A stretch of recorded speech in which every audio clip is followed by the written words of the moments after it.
Hello and welcome. In this video, we are going to explore recurrent neural networks, commonly known as RNNs.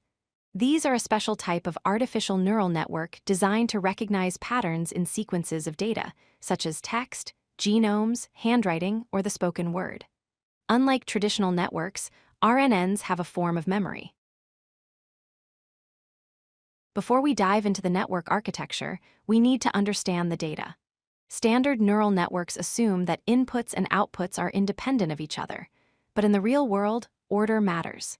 Sequential data includes things like natural language sentences, stock market prices over time, or DNA strands. In these cases, the current data point depends heavily on what came before it.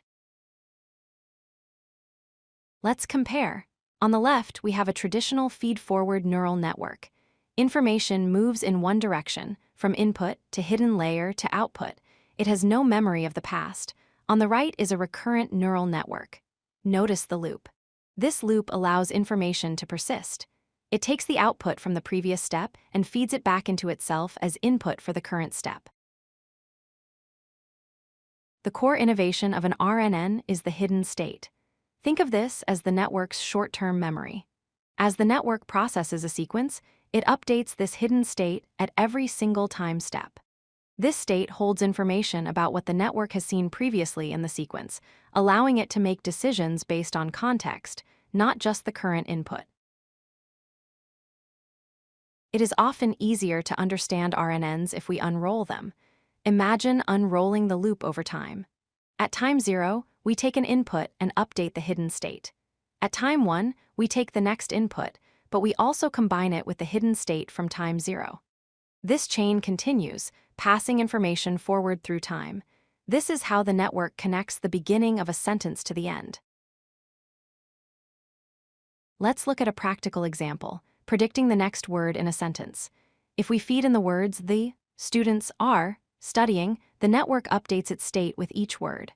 By the time it sees studying, its hidden state captures the context of plural students and an academic setting.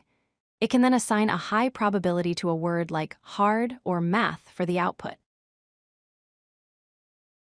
Recurrent networks are incredibly versatile. They power the machine translation tools you use every day, converting English to Spanish. They are used in sentiment analysis to understand if a review is happy or angry. They can even generate creative content, like composing music or writing code, by predicting sequences one note or character at a time. However, standard RNNs have a major flaw. We call it the vanishing gradient problem. When a sequence is very long, the signal from the beginning of the sequence becomes very weak as it travels through the network during training. Ideally, the network should remember early inputs, but in practice, it often forgets them. It has a hard time retaining long-term dependencies. To summarize, recurrent neural networks are powerful tools for processing sequential data where order is critical. They utilize a hidden state to maintain a memory of past inputs.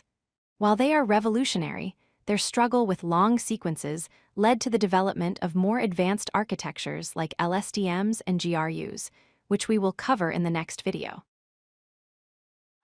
If you like this video, hit that like button and don't forget to subscribe. Visit codelucky.com for more such useful content.